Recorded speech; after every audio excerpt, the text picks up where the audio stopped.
Spanish ফুটবলের গৌরব গাথা সবার জানা। স্পেনের গোল্ডেন জেনারেশনের সবাই চলে গেছে, যেমন Iker Casillas, Ramos, Xavi, Iniesta, Puyol. আর জর্ডি আলবা ও বুস্কেটস এই স্পেন দল থেকে রিটায়ারমেন্টে যাওয়ার পর ওই গোল্ডেন জেনারেশনের আর কেউ নেই এই স্পেন দলে। কিন্তু স্প্যানিশ ফুটবলে প্রতিভার অভাব ছিল না কোনোদিন।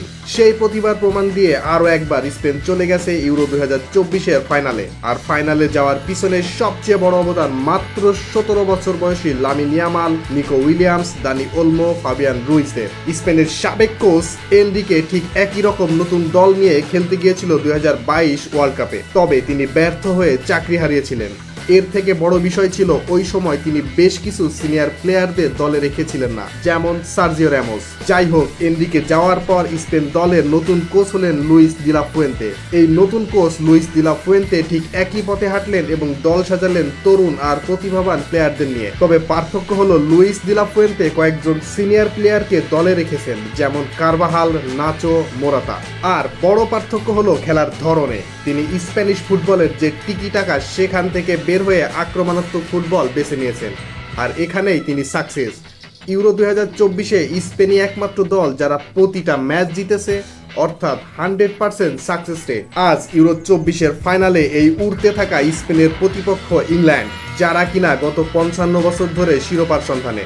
আর এবারই প্রথম ইংল্যান্ড বিদেশের মাটিতে ফাইনালে উঠেছে। ইংল্যান্ড যতবারই কোনো টুর্নামেন্টে অংশ নেয়, ততবারই ইংলিশ সমর্থকরা বলে ইটস কামিং হোম, যদিও বারবারই খালি হাতে ফিরতে হয়।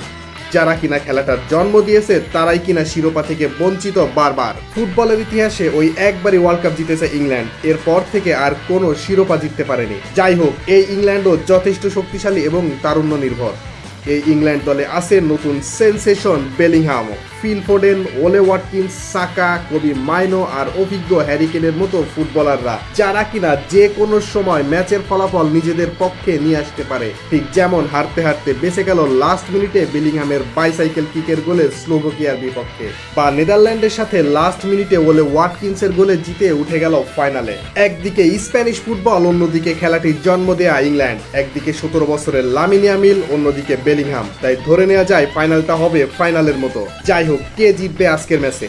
ইংল্যান্ড কি পারবে 55 বছরের শিরোপা খরা ঘুচাতে, নাকি চতুর্থবারের মতো ইউরো ঘরে তুলবে স্পেন? জানিয়ে দিন কমেন্টে।